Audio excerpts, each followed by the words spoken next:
En el podcast de hoy hablaremos de cómo construir una máquina de ventas mientras duermes. Y todo sin perder el control. También hablaremos de nichear o morir y cuáles son las estrategias para enfocar una idea de negocio al éxito. Por último, hablaremos de Google y de cómo ha exigido a todos sus trabajadores que vuelvan a las oficinas. ¿Qué ha cambiado? Venga, vamos allá.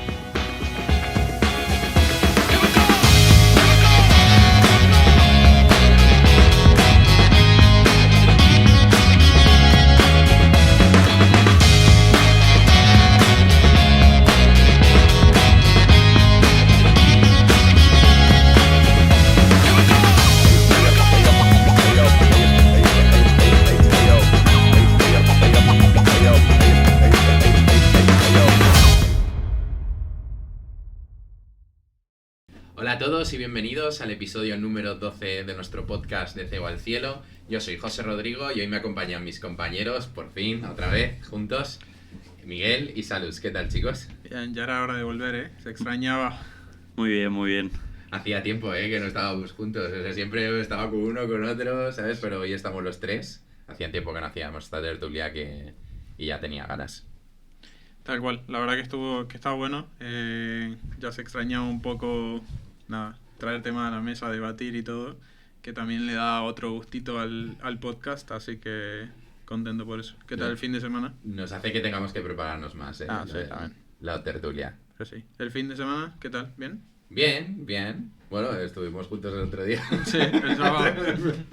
¿Sí? ¿Qué hicisteis? No me invitasteis. Fuimos a almorzar, ¿no? ¿Dónde era? Sí, a la Pérgola, tío. Muy bien. No, fuimos porque su novia quiere aprender supply chain y entonces se conocieron mi mujer y su novia, tío. Ah, muy bien. Sí, estuvieron hablando las mujeres y nosotros nos fuimos a pasear por ahí, tío. Muy guay. Sí, vamos, nosotros por delante hablando de negocio y ella por detrás hablando del resto. Muy bien. Sí. Qué guay. Así que nada, no sé si al final cuajará algo ahí, pero... Bueno, el tiempo dirá. Sí. Ojalá que sí. Sí, tal cual. Muy bien. Pues nada, pues el otro día estuve leyendo noticias y vi una noticia que me llamó mucho la atención y quería comentarla con vosotros. Bueno, y es que Google ha enviado un correo a cientos de sus trabajadores que estaban trabajando completamente en remoto, diciéndoles que deben mudarse a menos de 80 kilómetros de las oficinas a las que están asociados esos trabajadores y al menos acudir 3 veces a la semana a la oficina. Obligatorio, ¿vale? Si no aceptan, van a tener que desvincularse de la empresa, o sea, serán despedidos, ¿vale? Una medida seria. O sea, sí, súper serio. Sí, tajante. No han dejado... No, ha sido te vienes o despedido. Entonces, Google en este sentido ha pasado de ser el rey del trabajo remoto, prácticamente, a exigir presencialidad 3 días por semana. Entonces yo me preguntaba, pues, ¿qué ha cambiado dentro de Google para que exijan esto, no? Entonces... a mí me sorprende esto porque Google siempre fue el emblema del trabajo flexible, pero no ha sido la única en este sentido. O sea, tanto Meta como Amazon y otras tecnológicas ya han impuesto también los 3 días semanales, ¿vale? De presencialidad en la oficina. Entonces, parece que el trabajo completamente remoto empieza a ser historia. Entonces, Google ha ofrecido a estos trabajadores cubrirles el coste del traslado. O sea, mediante un pago único, ¿vale? Se lo compensaría, pero eso sí, tienen que decidir antes de junio. O sea, el que antes de junio no diga lo que quiere hacer será despedido de Google, ¿vale? O sea, el coste de la reasignación, el relocation. Sí, Google ha dicho que lo paga, pero que es obligatorio el hecho de que tomen una decisión. Entonces, pues dije, joder, ¿qué ha pasado, no? O sea, ¿por qué ha sucedido esto ahora? Entonces, profundizando en el tema, parece que la decisión responde a 3 razones principales. Uno es el tema de la cultura corporativa, ¿vale? ¿Qué pasa? Que todas estas marcas que invierten tanto en identificación de marca y tal, pues quieren recuperar el contacto humano, porque las dinámicas que puede ocurrir en un equipo trabajando junto son muy diferentes a trabajar cada uno en remoto. Pues el trabajo en equipo, la construcción de vínculos, y luego está también la parte de reconocimiento de marca. O sea, al final que yo me sienta vinculado a una empresa y me sacrifique por ella, o sea, esté pensando ya en ir a trabajar, o sea, de meterme dentro de sus oficinas. Parece que no, pero es muy distinto hacer eso cada día, de vincularte tanto a una empresa, a quedarme en mi casa todos los días, pues al final no tiene el mismo impacto, ¿no? En esa cultura corporativa de estas marcas, que además para ellas la cultura es súper importante. Luego el tema de la presión inmobiliaria. Es decir, estas empresas tienen oficinas que son una pasada, o sea, valen una pasta, hablamos de millones de mantenimiento, ¿vale? O sea, claro, y entonces, ¿qué pasa en estos casos? Que se sucedía que tenía oficinas súper chulas y que cuestan una millonada, pero medio vacías, porque estaba la mayoría del equipo trabajando en remoto.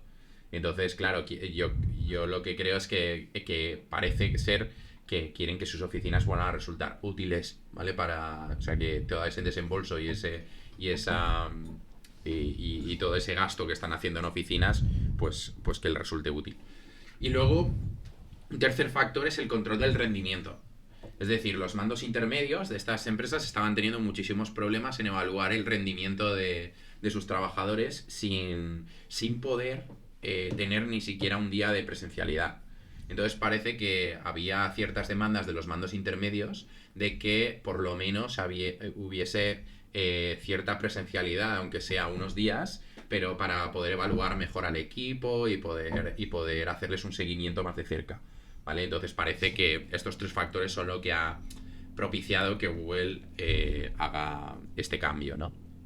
Entonces, ¿pero esto qué impacto tiene sobre las personas? O sea, es decir, ¿es algo positivo para las empresas el volver al modelo híbrido o no trabajar full remoto o full presencial? Entonces me puse a investigar y encontré un estudio publicado por la revista Nature sobre un experimento que hicieron en trip.com. ¿Vale?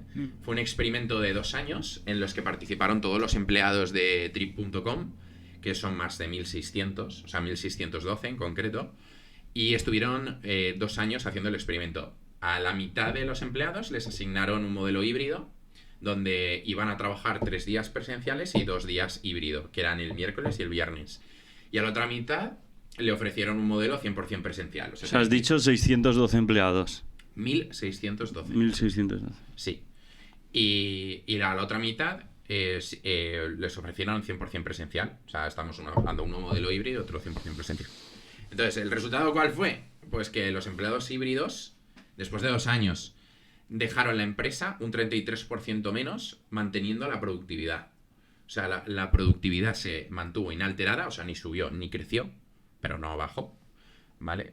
Pero, sin embargo, lo que sí que consiguieron es que la vinculación de los trabajadores a la empresa subiera un 33%. O sea, había un 33% menos de fugas a otras empresas, abandonos, dimisiones, etcétera, ¿vale? Pero es que esto, si nos centramos únicamente en el nicho mujeres o personas que en ir y volver tardan más de 90 minutos, o sea, que hacen más de 90 minutos de trayecto diario para ir a las oficinas, la retención fue aún mayor. O sea, si cogemos solo ese nicho, fue más del 50%, ¿vale? O sea, ¿me sigues a eso? Sí.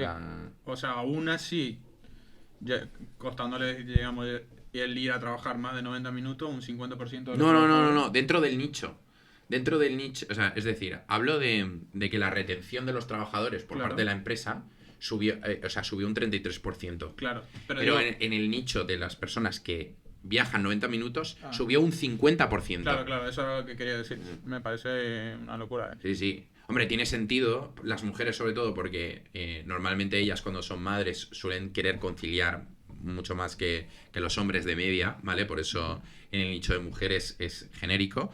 Pero es que aparte en la gente que hace un trayecto largo tiene lógica. Si tú me dejas 2 días que yo me quede en mi casa y trabaje desde casa, ya son 2 días que no tengo que hacer esos 90 minutos de trayecto. Por lo tanto, obviamente voy a estar más... Vale, y las métricas que decías son de trabajo híbrido, ¿no? Híbrido comparado con presencial, 100% presencial. Vale, y el presencial, 33% de retención. No. El híbrido funciona un 33% mejor que el presencial. Pero si coges el nicho de mujeres y personas que hacen más de 90 minutos para ir a trabajar, el 50%. Vale. Retención de los trabajadores. En híbrido. En híbrido, siempre. Más que presencial. Claro. Entonces, Trip, además, o sea, Trip.com evaluó cuánto cuesta un abandono. Dijo, joder, pues si lo que consigo es que haya menos abandonos, ¿cuánto me cuesta a mí un abandono? Entonces evaluó y dijo, mira, pues a mí el abandono me sale por $20.000, es la conclusión que llegaron, ¿vale? Entonces, ¿qué hicieron? Pues a partir de ahora implantaron el modelo híbrido a todos los trabajadores. Entonces ahora en Trip.com todos tienen el sistema 3-2, o sea, es decir, 3 días de presencial y 2 días de teletrabajo, los miércoles y los viernes, ¿vale? Otro dato interesante que he conseguido lo da la consultora Gallup, que es una consultora de recursos humanos, especializada en recursos humanos, y ellos hablan de la paradoja remota, ¿vale? Y es que los empleados que trabajan en casa suelen estar más comprometidos con la empresa, como veíamos en Trip.com, pero también declaran que se sienten más solos y más estresados, ¿vale? O sea, entonces el 45% de quienes trabajan en remoto total, ¿vale?, dicen sentirse aislados de la empresa y en algunas ocasiones pues tienen problemas psicológicos como estrés o depresión. Y en los modelos híbridos esta cifra del 45% se reduce al 15%. Wow. Entonces, sí, a nivel de felicidad dentro de la empresa y sentirte acompañado. Entonces, la conclusión sobre esto también es que, pues al final, la autonomía sin liderazgo ni equipo cercano, pues al final agota, ¿sabes?, a las personas y les genera un estrés bastante fuerte. Se Sí. llama un poco la atención, sí, que como que en el último tiempo ha estado muy en boca de mucha gente esto de esas personas que tardan esa cantidad de tiempo en poder ir a su lugar de trabajo. Como habla de estas personas que más de 90 minutos y de muchos empresarios que decían como esa persona al fin y al cabo está tardando 90 minutos en ir, 90 minutos en volver, pierde 3 horas de su vida. Era 90 minutos en total, ¿eh? O sea, Bueno, pero que igual, o sea, en un día 90 minutos es un montón. es mucho. Sí, sobre todo para empleados de alto valor añadido. Exactamente. O sea, Sí, exactamente, pero digo que el número que no crezca digo ahí. que no digo que un ingeniero sea mejor que un programador. No es eso, sino que marginalmente, dependiendo del rol, hay unos que producen más Su por tiempo unidad vale de más. tiempo que otros que producen menos por unidad de tiempo. Exactamente, pero, o sea, a lo que voy es como la mentalidad esa de lo anterior, cómo se contrasta ahora con la influencia que tiene, digamos, un equipo de trabajo en una persona, en un trabajador, y cómo eso produce otros factores que a lo mejor un empleador o sea, en la capacidad productiva, pero si lo pensás desde la parte humana, quizás esa capacidad productiva puede aumentar por otros factores como esto, estar relacionado con tu equipo, estar relacionado con otras personas, y que por ahí de vez en cuando es un factor que no se tiene tan en cuenta a la hora de analizar ese KPI de rendimiento, creo yo. Así que me parece como esa paradoja de lo que se hablaba antes con lo que se habla ahora, que está muy bueno. ¿Qué más has visto? Yo sobre esto, o sea, viendo estos 2 estudios, el ensayo de O sea, Trip.com y tal, no, lo que he visto es que, pues al final, y también lo he consultado con expertos en recursos humanos, que trabajan en empresas muy grandes, pues el modelo híbrido parece la receta ganadora. O sea, aúna lo mejor de los 2 mundos. Damos flexibilidad al trabajador, manteniendo su felicidad laboral, ¿vale? Y a la vez mantenemos la productividad y podemos sacar todo lo beneficioso que puede ser el trabajo en equipo, o sea, que conocer a mis compañeros y las dinámicas que se producen presencialmente. Entonces, pues al final ni full remoto ni todos en la oficina. 1 o 2 días desde casa y 3 o 4 presenciales, ¿vale? Y bien estructurado, muy importante, bien medido, ¿sabes? Con herramientas de trabajo colaborativo, como utilizamos nosotros en la agencia, pues un ClickUp, no sé, cualquier software de gestión de proyectos en trabajos comunes y tal. Y luego claridad en los objetivos, métricas y luego la rotación de espacios, también súper importante, ¿no? El tema de pues dejar tu puesto limpio para que cuando venga el siguiente, con quién voy a coincidir, intentar interactuar con la gente con la que voy a coincidir, porque es posible que el siguiente día ya no estén, entonces intentar resolver esos temas. Entonces, también creo que sería útil medir pues, lo que yo llamo días calientes, ¿sabes? Como que es asegurarse de que siempre hay equipo en oficina y evitar saturaciones, pero mantener el contacto humano sin necesidad de tener unas oficinas gigantes. O sea, es decir, puedes como empresa reducir tus costes inmobiliarios teniendo una oficina más pequeña de lo que tu equipo necesita, pero haciendo rotaciones, pero que nunca haya ni días donde esté sobresaturada la oficina, ni días donde la oficina esté vacía. Entonces hay que hacer una buena rotación para evitar todos esos problemas.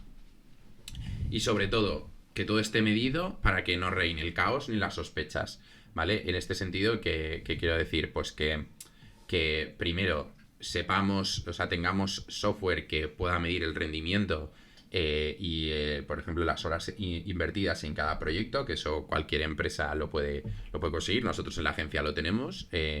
Medir el tiempo invertido por cada tarea que se hace, esté en remoto o esté en la oficina, y a la vez pues que podamos organizar los proyectos con una herramienta de trabajo que nosotros utilizamos, ClickUp, ya lo he mencionado, en la que yo desde mi casa pueda ver quién está trabajando en un proyecto, cuánto tiempo se le ha dedicado y si sale y cuál es el estado de ese proyecto, ¿vale? Entonces, pues estructura y transparencia, básicamente. Entonces, con todo esto sobre la mesa, lo que parece claro es que la flexibilidad no es un lujo, sino una ventaja competitiva. Cualquier empresa que pueda hacer esto, está claro que los trabajadores lo van a valorar y van a valorar esta empresa por encima de otras opciones y entonces esto hace que se mejore la retención del talento, ¿vale?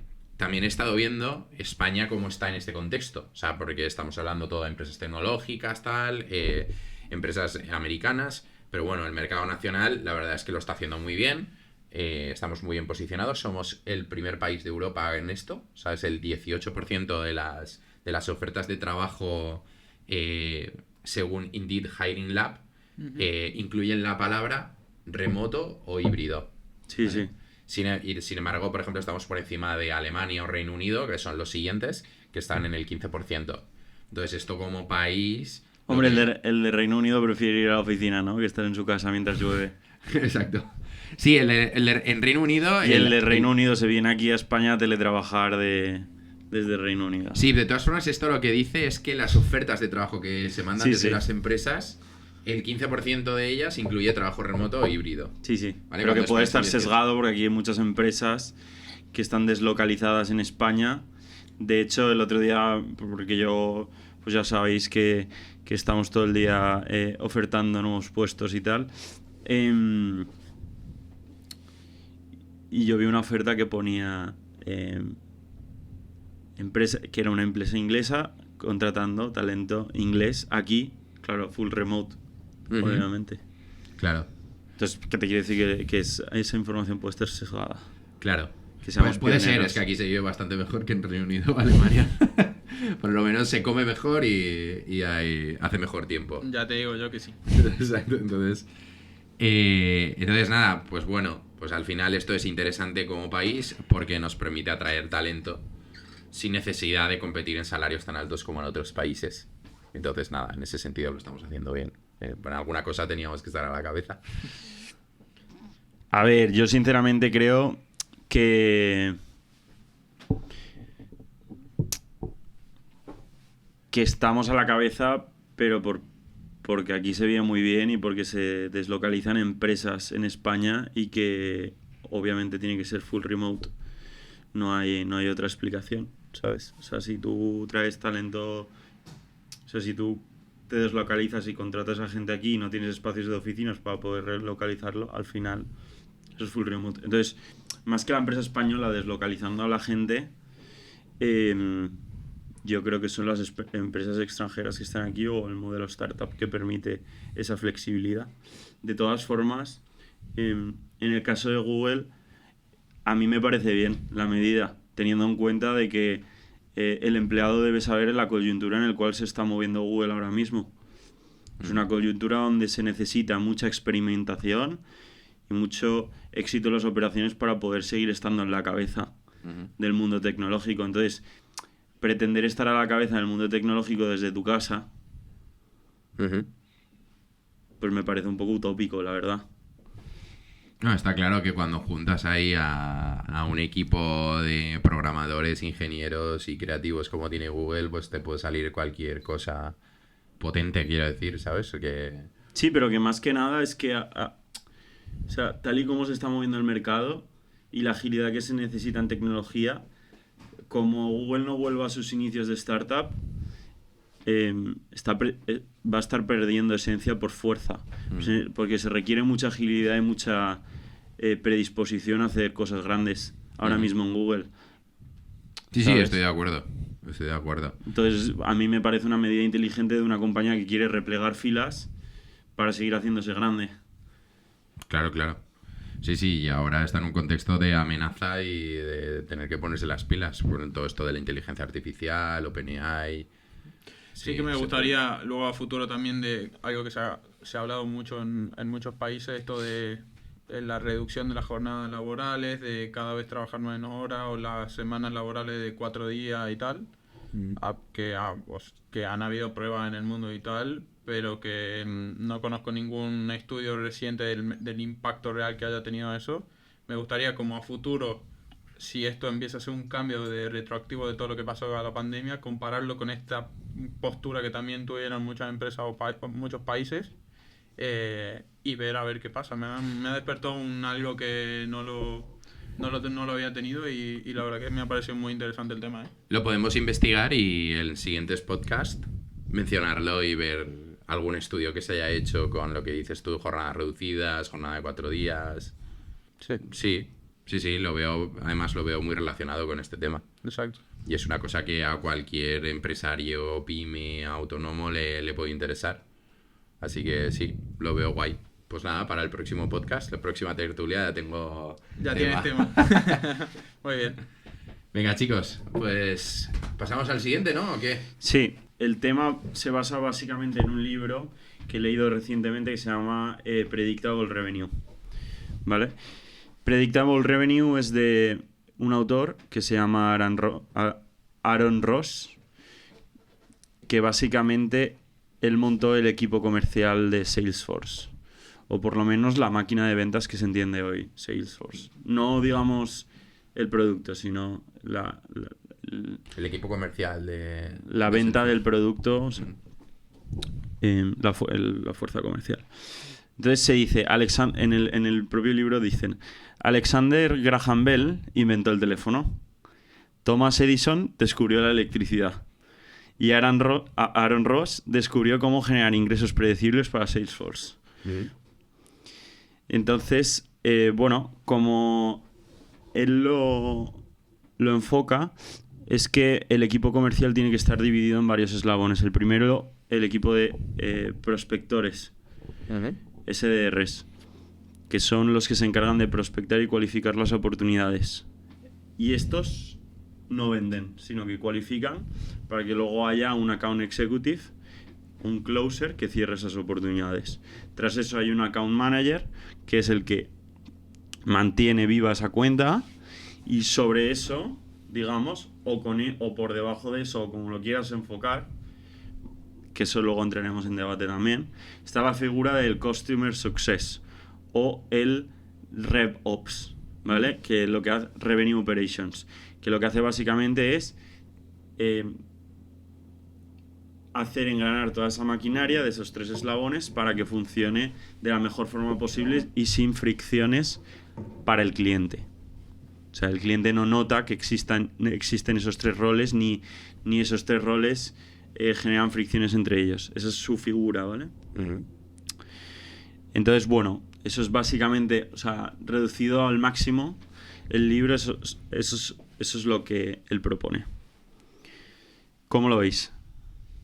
Bien, o sea, creo que eso aplica a una empresa con una estructura de negocio grande, claramente, con donde, bueno, no sé el número de empleados o qué, pero que bueno, que ya tiene una pirámide, digamos, de empleados y varias etapas y escalas, pero que lo veo muy interesante. O sea, creo que ahí, en ese punto, cada trabajador está enfocado en una cosa específica y por lo tanto puede hacer esa cosa específica mucho mejor que si por ahí lo hace una sola persona que engloba todo, que al fin y al cabo lo que te termina pasando es que o te nublas o que se te sobrecarga o que se te pasan las cosas. Sí, o sea, es que al final si tu comercial está buscando clientes, cerrando y dando soporte, o sea, no tienes un comercial. tienes un bombero apagafuegos, ¿sabes? Porque el comercial tiene que dedicarse como máximo a buscar la oportunidad y a cerrarla. Esa es la tarea del comercial. Coger una botella, convertirla en un vaso y vendérsela en mercado. Eso es el comercial. Y luego ya, pues bueno, está el equipo de operaciones o de producción que da servicios al cliente. Sí, lo veo, o sea, sí, está claro, pero creo que es... bueno, también dependerá de un montón de contextos de empresa, de cuántos empleados tienes, de cómo está organizada y demás. De lo que vendas. Del producto que vendas. O sea, yo creo que puede ser un buen sistema cuando haces ventas B2B. Sí, cuando haces ventas B2B lo veo guay porque y sobre todo si son recurrentes, sí que necesitas ese account o ese RevOps que te vaya siguiendo, haciendo ese seguimiento.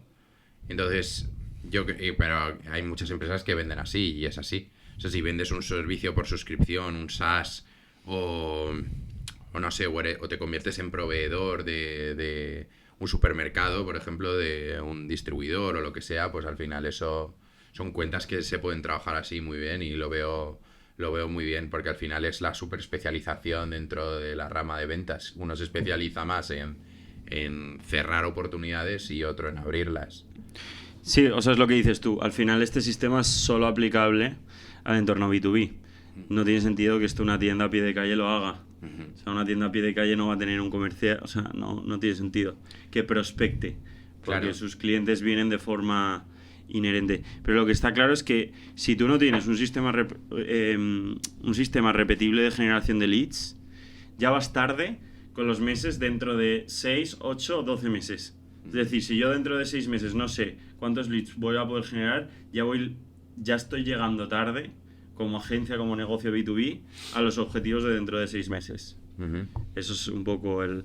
¿Que luego lo puedes simplificar más? Sí, lo puedes simplificar más. Cuanto más pequeño es tu estructura, pues posiblemente lo mejor es que empieces vendiendo y una vez ya tengas una cartera consolidada de clientes o cierto recurrente, ya delegues la parte de prospección a una figura independiente a ti. Dupliques esa labor que tú has hecho.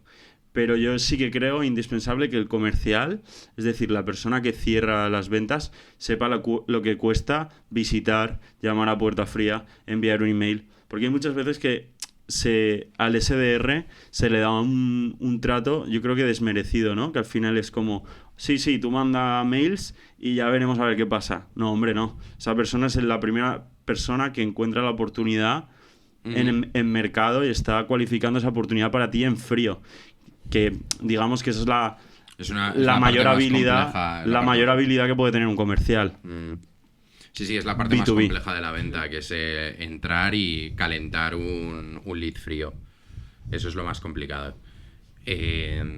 Sobre ese tema, por ejemplo, aterrizándolo a un proyecto mundano, o sea, sin tener que hablar de Salesforce o de grandes empresas, por ejemplo, vamos a pensar que estamos hablando de una tienda de materiales de construcción, por ejemplo, que es B2B. Es un negocio B2B que trabajas con arquitectos, con interioristas, con constructores que van a comprarte materiales a tu tienda. Entonces, por ejemplo, podríamos tener dos figuras, ¿vale? Una puede ser un visitador, ¿vale? O sea, un visitador, un SDR. El SDR sería una persona que coge el coche y se va a no sé qué, a mirar, hay despachos de arquitectura o a llamar a despachos de arquitectura. Oye, mira, este es el catálogo de materiales que tenemos este azulejo, tenemos estos materiales para cocinas, esta carpintería, estos grifos, esto tal. Y luego tener un comercial en tienda, por ejemplo, que cuando venga ese arquitecto a ver tu showroom y a ver cómo puede funcionar, pues igual cierre la oportunidad en el showroom ese comercial que tienes. O sea, tienes una persona trayendo gente a tu showroom y una persona en el showroom cerrando las oportunidades y enseñándotelo todo, tal, y entonces... Pero el RevOps, ¿quién sería en ese sentido? El RevOps sería el manager de la tienda. Debería ser el manager de la tienda. Si estamos hablando de un equipo de 3 personas, Sí. dueño y 2 comerciales, imagínate que eso realmente no se da, porque muchas veces el dueño va a ser el comercial. Entonces, estaríamos hablando de por lo menos un equipito de una administrativa, el dueño de la empresa y 2 comerciales, puede ser para materiales de construcción. Seguramente también se necesita una persona para coordinar almacenes y tal, y para que lleguen los almacenes, que puede también ser el dueño. Sí, pues sería el dueño de la empresa. Entonces, estas 2 personas que tú dices, que serían 2 contratados del dueño, deberían plasmar toda su operativa comercial diaria, entre comillas, cogido con pinzas, dentro de un sistema de gestión que se llama CRM, que lo que mide es la relación o los impactos por cliente. Cuanta más inteligencia le des a un CRM, menos tendrá que hacer el comercial. Es decir, ya existen herramientas que permiten que todas las interacciones del comercial, pues si el comercial coge el teléfono, si el comercial escribe por WhatsApp, pues que todo esté enlazado con el CRM y que todo eso el manager lo pueda ver. ¿Vale? Pero antes que eso, antes de que un manager decida montar un equipo comercial, lo primero de todo es revisar su propuesta de valor. Es decir, ¿qué estás vendiendo? Si estás vendiendo los mismos grifos que el de al lado, no te pongas a llamar a puerta fría, porque tu venta no se basa en contactos, porque estás cubriendo la misma necesidad que el de al lado. O sea, yo lo primero sería revisar la propuesta de valor, catálogo, y determinar qué artículos son los más vendidos y por los cuales puedes obtener más margen, y sobre eso es construir equipo comercial. Eso es lo que haría yo, porque luego se da una situación en la cual tus clientes te compran por confianza, ¿vale? Claro, tú eres una commodity, eres un producto poco diferenciado, entonces tus clientes te compran por confianza. Te lo iba a comentar. Normalmente una tienda de materiales de construcción se puede diferenciar por 3 cosas. 1, por confianza, esa relación con los arquitectos y tal, que tengan relación contigo y te quieran comprar a ti porque les caes bien. 2, experiencia, ¿vale? Porque hay muchos arquitectos que cierran las oportunidades de sus clientes dentro de las tiendas de materiales de construcción. Eso es decir, lo utilizan como su propio escaparate, su propio showroom. En plan de, pues mira, ahora podemos ponerte esta grifería y tienes ahí toda la grifería. O sea, el arquitecto acompaña al cliente final al showroom. Sí, suele ser un influyente, digamos, o sea, dentro de lo que el tomador de decisiones... Es como la tienda del arquitecto. Es un prescriptor de los materiales, eso lo entiendo. Es como la tienda del arquitecto. Pero en vez del arquitecto, como el arquitecto no es el que toma las decisiones sobre el producto que está poniendo, sino que la toma el cliente, tú llevas a tu cliente al showroom de materiales de construcción y entonces ahí tienes varias opciones de grifería, varias opciones de azulejo, entonces dices, oye, ¿cuál quieres? Tal, y el cliente va eligiendo con el arquitecto, con tal, entonces la experiencia es un factor, porque yo como arquitecto no te voy a llevar a un cuchitril donde no, ¿sabes? Donde, digamos, no se guarde una estética y vaya a quedar fatal, pero si te llevo a un sitio con un diseño, una experiencia chula, donde todo está súper cuidado, limpio, y la experiencia es muy fluida, me van a tratar súper bien, me van a dar mi cafecito, mi tal. Entonces, la forma de tratar a ese cliente es diferencial. Sí, y igual de todas maneras eso es algo que también vemos con muchos de los clientes de la agencia que hablan de esto de que su tasa de cierre muchas veces aumenta cuando el cliente final va a la oficina. ¿Por qué? Porque probablemente esa oficina tiene la posibilidad de montarle esa experiencia y de que el cliente se sienta ese potencial cliente se siente inmerso en esa experiencia y se sienta mayor identificado, o esa necesidad o ese pain, dolor que tiene se intensifique y esa tasa de cierre pueda aumentar. Pero vamos, volviendo al tema de los materiales de construcción, sería coger lo que haría yo lo primero. Si eres muy horizontal, es decir, que vendes muchos materiales de construcción, primero identificar cuáles te dan el mayor margen, cuál es el mayor volumen, y empezar a limpiar un poco la casa antes de ponerte a montar un equipo comercial. Hay mucha gente que se monta el equipo comercial siendo muy horizontal y luego lo que acaba pasando es que el equipo comercial hace dependiente al dueño de la empresa de las ventas del equipo comercial. O sea que el equipo comercial coge mucha relevancia. ¿Por qué? Porque el equipo comercial es el que tiene la confianza del cliente y no la empresa. Si tú te super especializas, sí, tu marca coge mucha más relevancia y es más fácil que el comercial, más allá de ser un comercial y obviamente ser la escaparate, sea una herramienta para la empresa y no la empresa se acabe dependiendo de las ventas de ese comercial o de esa cartera de clientes. ¿Vale? Y luego aquí hay un tema muy interesante que es vendedores 100% a comisión. ¿Vale? El libro dice que hay que evitar los vendedores 100% a comisión. ¿Por qué? Porque al final lo que genera es una falta de compromiso de ese vendedor con la empresa. Es decir, si tú simplemente le dices al vendedor búscate la vida y ya cuando vendas ya te pagaré, pues no le estás prestando atención a esa persona que se tiene que desarrollar contigo, que tiene que conocer bien tus productos y tus servicios, y que, justo lo que decía José, ¿no? Al final se tiene que desplazar a tus oficinas seguramente, con unos costes de gasolina, con unos costes de tal. Tiene que entenderlo antes de venderlo. Si se pone a venderlo, si tú coges a una persona de Valladolid, imagínate, nosotros estamos en Valencia, y le dices, no, empieza a vender servicios de marketing, agéndame reuniones. Pues hombre, no sé cuánto va a conocer a Soda Lemon como para poder agendar la reunión como tú quisieras que te la agendara. Está claro. Afecta a tu imagen de marca, ¿sabes? Si tienes comerciales que no conocen bien tu producto, que no te venden bien. Está claro. Vale, y luego hay otro vicio que señalan ellos, que es la obsesión la obsesión por los informes. Y es que tu equipo comercial esté siempre reportando al RevOps cómo están las oportunidades. Pues no, el RevOps está para acompañar, o la figura del Customer Success está para acompañar al equipo comercial. El equipo comercial no es un esclavo del RevOps. O sea, al final tiene que ser un acompañante, por lo tanto el RevOps se debería meter periódicamente en el CRM y no pretender que los comerciales estuvieran todo el rato reportando a esa persona. Y para mí una cosa que no sé si está en el libro, pero que el otro día hablamos en una cena, es indispensable que la persona que vaya a gestionar un equipo comercial haya vendido antes y sepa lo que es vender. O por lo menos desde mi posición, porque un comercial muchas veces está muy solo, que es lo que decías tú antes, está muy solo. Y es necesario que alguien, el que le vaya a gestionar, haya percibido esa soledad, como para poder entender lo difícil que es vender. Te hago una pregunta que por ahí se me plantea hablando de todo esto de cómo el equipo podría, o sea, cómo serían estos diferentes roles dentro de un equipo. ¿Crees que sería mejor idea como segmentarlo, de decir, tengo una X cantidad de esta escala, X cantidad de esta escala y X de la otra, y en partes más o en partes distintas, digamos, es decir, tener sobre la primera escala de prospección más personas, luego de closers menos personas y un solo RevOps, o hacer equipos por, suponte, un RevOps con un closer, con un prospectador, y que trabajen por equipo y que estén coordinados por equipo? Pues eso dependería del número de recursos, como todo. Pero desde luego el que esté controlando los comerciales, en mi opinión, debe ser una persona que haya vendido antes, si no, no tiene sentido. Y si no, más que controlando, debe ser un acompañante.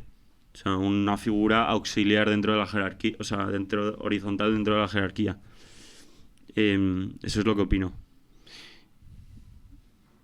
Entonces, si a día de hoy eres un negocio B2B y no sabes qué vas a vender o qué oportunidades puedes generar dentro de 6-12 meses, es importante que ya te preocupes de ir preparando tu estructura para poder generar un flujo constante de oportunidades que te permitan, pues hombre, levantarte cada mañana y no pensar que vas con el agua al cuello, ¿no? Eso es un poco... el libro es mucho más extenso, tiene muchos puntos muy interesantes, como la generación de mini CEOs dentro de tu empresa y qué implicaciones tiene, pero vamos, que era simplemente señalar la parte del equipo comercial y las distintas figuras que pueden haber en él. ¿Es recomendable el libro? Bueno, si te interesa el tema, sí. No, claro. Si no va contigo o crees que esto se da mucho, que el único que sabe vender tu producto o servicio eres tú como dueño de la empresa, entonces este libro no es para ti. Si tú tienes la suficiente humildad como para asumir que tu tarea no es tan importante y que puede ser delegable y escalable, entonces este libro es para ti. O sea, que a cualquier CEO humilde que venda B2B, ¿se lo recomiendas? Se lo recomiendo. Muy bien. Para esa Humilde gente, e inteligente. para la gente que llegó hasta aquí, ¿cómo el nombre del libro nuevamente? ¿Lo puedes repetir? Predictable Revenue. Pues Pues nada, CEO, ya sabes que si eres Exactamente. humilde, inteligente y vendes B2B y ya has llegado hasta aquí, predictar revenue es tu libro. Exactamente. Y nada, esperemos poder traer más libros próximamente. Claro que sí, claro que sí. Interesante. Pues nada, muy interesante la verdad que es lo que me ha parecido lo de Miguel, así que si les parece, sigo con mi tema ahora. Bueno, yo traje una pregunta que por ahí me vengo haciendo de charlas que voy teniendo con los clientes que tenemos actualmente, con amigos con los que hablo a frecuente. Y que es que me encuentro con muchas personas que cuando quieren empezar a emprender y se plantean una idea de negocio, suelen pensar una idea de negocio con la mente abierta de decir, bueno, planteo una idea de negocio, total en el mundo hay no sé cuántos miles de millones de personas y cualquiera me va a poder comprar mi negocio. Entonces ante esto me planteo una pregunta y habiendo visto los clientes que más exitosos son dentro de la agencia, de si realmente conviene apuntar a un nicho específico o si conviene salir al mercado con una idea de negocio más generalista. Ante esto, voy a dar algunos conceptos si les parece y luego lo ponemos en debate porque creo que cada uno tendrá su punto de vista y su mirada a partir de la experiencia y creo que puede ser lo más nutritivo, digamos, para este podcast y lo más interesante. Para la gente que nos está viendo y que por ahí le suena un poco raro el sentido de nichear, nichear es básicamente enfocar un producto, un servicio o una propuesta de valor a un grupo de personas con una necesidad específica y características similares entre sí. Por ejemplo, nichear es decir, no vendo un curso de cocina, sino que vendo un curso de cocina vegana y yo qué sé, y sustentable. Vendo algo específico para un tipo de mercado específico y atendiendo a esas necesidades especiales de esas personas. Ahora bien, ¿cuál es la ventaja que tiene esto? Es que ese público objetivo, probablemente del vegano y tal, se sienta mucho más identificado por esa propuesta de valor y mucho más escuchado.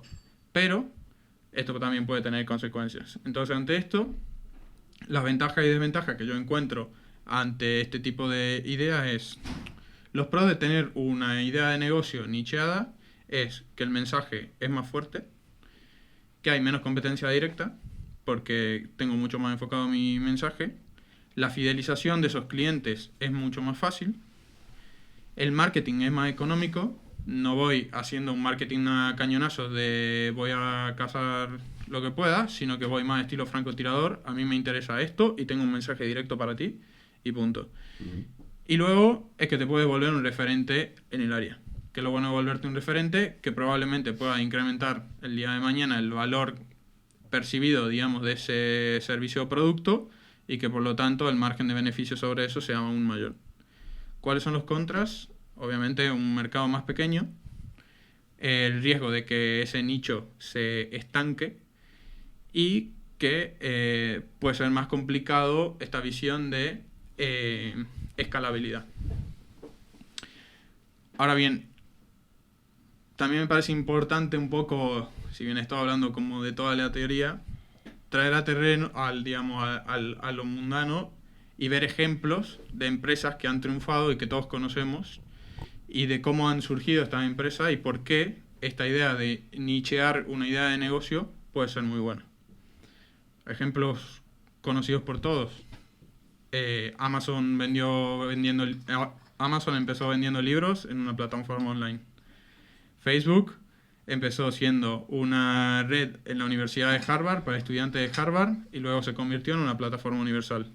Airbnb comenzó alquilando colchones inflables para una conferencia tech en casas de hogares y hoy tiene casas de lujo en todos los continentes del mundo.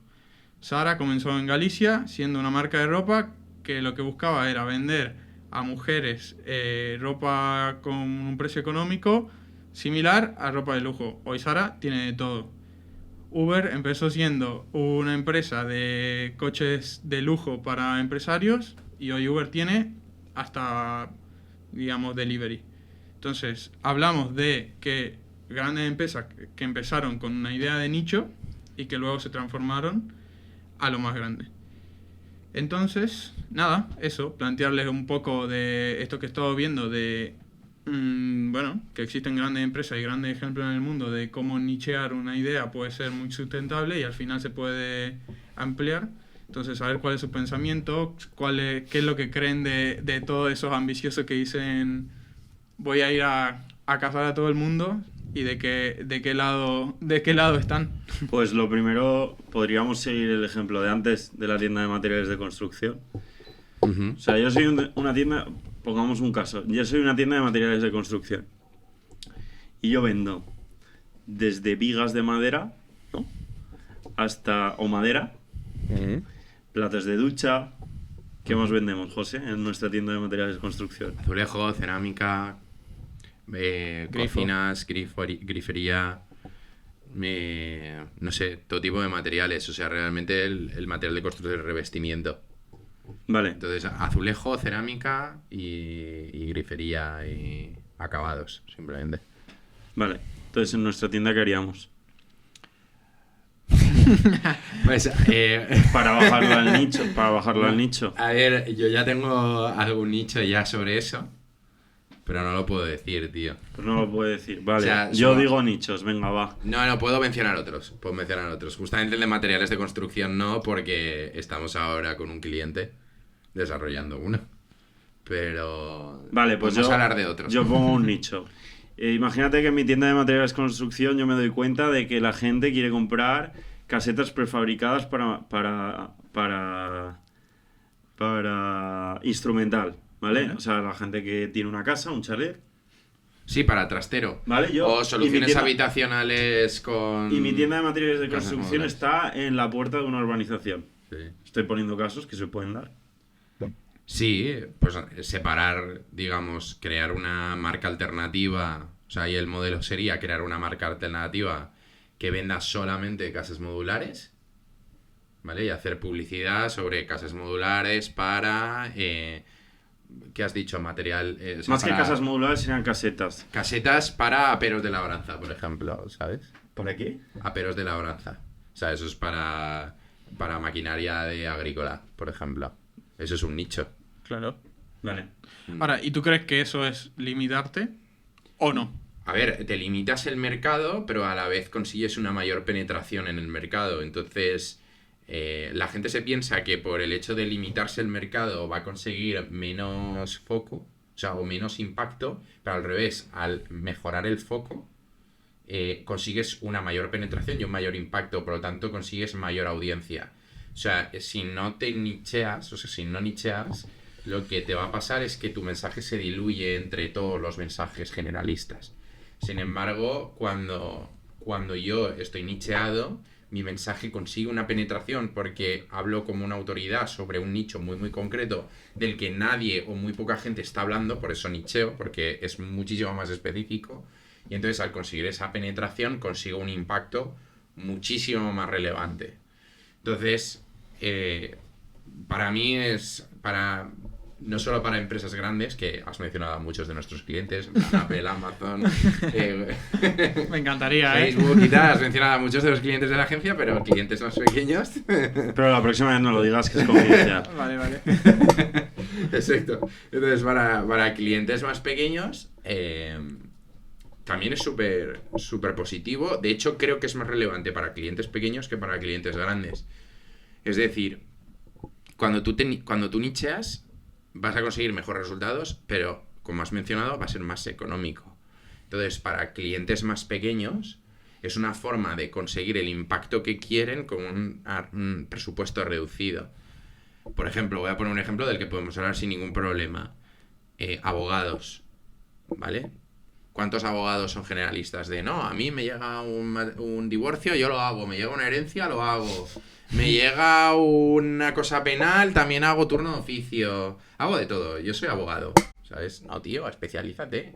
Tenemos ejemplos de abogados que gracias a nuestros consejos se nichearon en una cosa que habían hecho más cosas, o sea, estaban más especializados en eso, aunque ellos no se vendían así. Y al final fuimos abogados de extranjería, abogados de divorcios, de familia, de herencias. y de repente de prácticamente no existir en internet, o sea, de que la gente no llegara a ellos, de repente eras el mejor abogado de herencias de Valencia, o el mejor abogado de herencias de Castellón, o el mejor abogado de extranjería de Castellón, porque eras o sea, pasaste a ser iba a decir 200, uno de 20.000 abogados a ser uno entre 20 abogados especializados de Castellón. Sí, porque recordemos que no solo los resultados de Google, es que ya nos estamos poniendo un poco técnicos, pero que, por ejemplo, en Castellón no serían solo los resultados que encuentres en Google y dirías, mira cuántos abogados hay, ya tantos de... No, te tendrías que meter en el colegio de abogados y ver todos los abogados colegiados. O sea, estamos hablando de una profesión justamente que es que hay muchísimos autónomos. Sí. Entonces, ahí el que se especializa y todo su mensaje va orientado al nicho, va a conseguir una mayor penetración, va a conseguir llegar a su público objetivo, y ese público objetivo le va a preferir con respecto a la competencia. ¿Por qué? Porque si yo me he divorciado y busco un abogado que me defienda bien y defienda mis intereses lo mejor posible, si yo veo dos abogados, las webs o el ecosistema digital de dos abogados, las redes sociales o lo que sea, y veo un despacho que me habla de divorcios, de herencias, de extranjería, de cuestiones penales, de fiscal, de no sé qué, y luego hay un tío o una tía que me está hablando todo el día, todos los blogs de su web, toda su web, todo su Instagram sobre divorcios, me está asesorando sobre divorcios en todo lo que hace, pues voy a decir, este tío es un especialista, tío. O sea, este tío es un especialista. Yo al otro que vería como que puede hacer de todo, diría, sí. Este tío... Claro, ¿cuántos divorcios ha hecho? A este tío igual le doy un parte de un coche, una incidencia así de ticket bajo. No le doy nada. Cuando busque un parte de un coche, pues buscaré a alguien que sea especialista en accidentes. O... Sí, pero bueno, yo estaba poniendo el caso de que, se fuera mi primo. Claro. Ahora, ¿y cómo...? Tu cuñado. Ahora, ¿cómo creen que saben si encontraron un buen nicho? Normalmente se sabe a ciencia cierta probando. Tampoco estamos hablando de grandes costes, entonces probar, yo se lo recomiendo a todo el mundo que pruebe el nicho, porque al final hay gente para todo. Esto es una expresión muy española, pero es verdad, hay gente para todo, ¿sabes? Entonces, ¿te mola? Yo qué sé. O sea, imagínate, eres entrenador personal y lo que te flipa es boxeo. Hay mucha peña que le encanta el boxeo. Que lo que te gusta es el jiu-jitsu, pues tío, hay un montón de peña que te aseguro que el jiu-jitsu les va a flipar. Hay peña que le gusta que le den descargas para entrenar y no hacer ni mierda. Hay peña que le gusta la calistenia, gente, o sea, es decir, cualquiera se puede nichear. Hemos puesto ejemplos de abogados, de entrenamiento personal, por ejemplo, arquitectos. ¿En qué estás más especializado? Pues oye, estoy más especializado en viviendas unifamiliares, de estilo mediterráneo, en la zona de Alicante. Entonces, que tiene una orografía así montañosa, tal, vistas al mar, tal, no sé qué. Entonces, pues, ese es tu nicho. No, es que estoy especializado... Nosotros, la agencia, ¿en qué está especializada? ¿Hacemos de todo? Pues no hacemos de todo. Estamos especializados en performance marketing... En concreto SEO, Google Ads, no sé, o sea, es decir, en campañas publicitarias, en Meta, o sea, sí que tocamos diversos palos porque al final ya llevamos un recorrido, pero ese es nuestro nicho. Nos hemos salido del nicho porque hemos crecido, pero empezamos con un nicho que era el nicho del SEO, empezamos con SEO y ahí hemos ido ampliando. Entonces, alguien que está empezando, lo mejor, escoge un nicho y dedícate a eso y sobre eso amplía. Y si eres generalista y quieres potenciar tus ventas porque has identificado que un nicho puede ser muy potente, como lo que tú me has dicho, como la tienda de materiales de construcción, que ha identificado que hay mucha demanda de casetas. También te digo que hemos puesto un caso muy, muy obvio.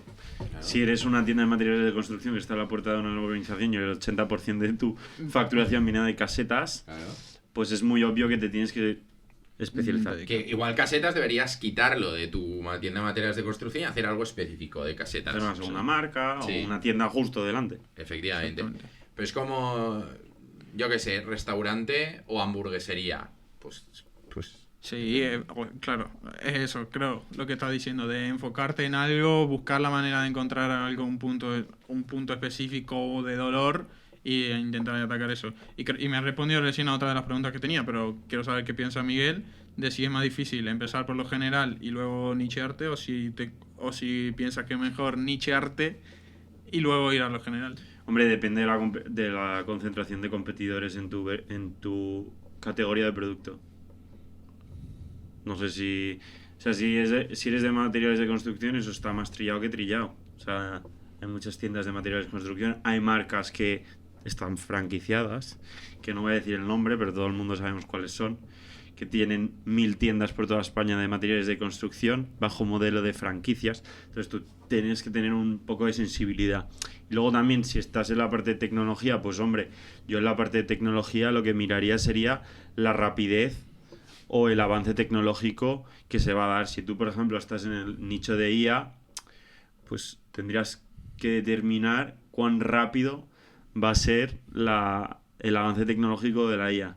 Y si eres lo suficientemente inteligente, vas a saber que va a ir muy rápido. Entonces, pues tiene sentido nichearte, ¿no? O sea, eso es un poco lo que vería yo. Depende un poco del caso también. Sí.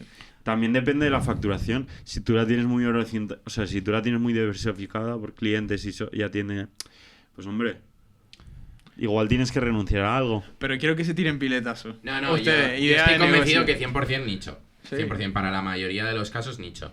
Por ejemplo, tirando otra vez, siguiendo el hilo de Miguel, que ha mencionado tecnología, Holded empezó siendo un software de facturación y ahora es RP, hace de todo. Pero empezó siendo un software de facturación. Ahora vende a empresas, pymes, asesorías, cada vez empresas más grandes, a él tiene módulos de todo. Pues eso, o sea, es que al final nichéate, consigue penetración y luego amplía. Para mí es la fórmula. A ver, yo creo que en ese sentido está claro eso que dicen ustedes, de que hay muchos ejemplos de grandes empresas que lo hacen. Sí me gustaría cerrar el tema diciendo o mencionando como 7 pasos claves que considero que son buenos para poder nichear una idea de negocio para todo aquel que nos está escuchando y que cree que tiene una idea de negocio, y a ver si se le plantean preguntas que pueda reformularse. Estos 7 pasos que he detectado son: el primero, detecta un dolor concreto, lo hablábamos el otro día con un cliente, qué problema específico tiene el mercado o un público objetivo al que estoy apuntando y cómo lo resuelvo, si hay alguien que lo resuelva más caro o no, pero qué dolor específico tiene. Ahora, perfila a ese cliente con una lupa, es decir, analiza ese cliente, cómo tiene ese dolor, cómo reacciona ante los diferentes estímulos e intenta analizarlo bien. Estudia muy bien a tu buyer persona. Claro. Valida que existe intención de pago, es decir, testea, fíjate, ¿existe mercado para mi producto, para mi servicio? Sí, no. Construye una propuesta única, es decir, no solamente tenga un producto o un servicio que es bueno, sino busca la manera de demostrarlo con un buen mensaje, un mensaje claro, que tu producto es el mejor y que ese producto satisface ese dolor. Lanza un MVP, es algo de lo que hablamos mucho en la agencia, de lanzar un producto, que ese producto sea testeado en el mercado y en base a eso empezar al siguiente paso, que será medir. En muchos casos, perdona que te corte, Salus, en muchos casos, en ese punto, yo recomiendo hasta empezar gratis. Es decir, si acabas de empezar y te quieres nichear y te quieres hacer un experto, necesitas casos de uso, o sea, necesitas ganar experiencia. Hazlo gratis. Ya está. Al inicio no cobres nada y con 10, 15 ejemplos que hagas, o sea, quieres hacer webs, no has hecho una web en tu vida, pero tú quieres hacer nichos o sea, quieres hacer webs o e-commerce, me quiero especializar en e-commerce, pero no has tocado un e-commerce en tu vida. Hazlo gratis, consigue 5 clientes de e-commerce y a partir de ahí ya empieza a cobrar. Demuestra que eres bueno, gana experiencia y a partir de ahí empieza a cobrar. Exactamente. Eso me abre a mí, o sea, me parece súper oportuno y justo me abre el punto 6 de lo que había notado, que es mide, procésalo y ajusta en base a eso. O sea, he hecho 5 productos, mido qué hice bien, qué no hice bien, ajusto lo que tenga que ajustar y vuelvo a lanzar ese producto al mercado. Y por último, cuando ya hayas alcanzado esa estabilidad y hayas podido hacer todo eso, que es un poco lo que has comentado, José, hace un rato de lo que se ha hecho en la agencia, escálalo tanto vertical como lateralmente. Yo creo que esos 7 pasos pueden ser muy buenos para un emprendedor que está buscando desarrollar una idea de negocio y se está planteando, y se puede hacer repreguntarse en su cabeza el hecho de, vale, cumplo estos 7 pasos, cuál me estoy salteando. Y a lo mejor así descubren una idea de un nicho de negocio y quién sabe, el día de mañana estamos hablando de alguna persona que escuchó este podcast y ha pegado el pelotazo, ¿no? Qué lindo sería. Y nada, eso ha sido un poco mi tema. La verdad que ha estado interesante volver a la tertulia. Así que... Yo también diría que si a la gente le molaría ver desde ciertos negocios que cómo se pueden nichear, aquí en la agencia tenemos muchísima experiencia creando nichos, entonces que lo planteen en comentarios o que planteen preguntas y intentamos resolver. Claro, para eso estamos, para brindarnos al público y construir comunidad. Claro que sí, claro que sí. Bueno, pues hasta aquí el episodio de hoy. Muchas gracias por estar ahí, esperamos que os haya gustado y nos vemos a la próxima. Chao. Hasta luego.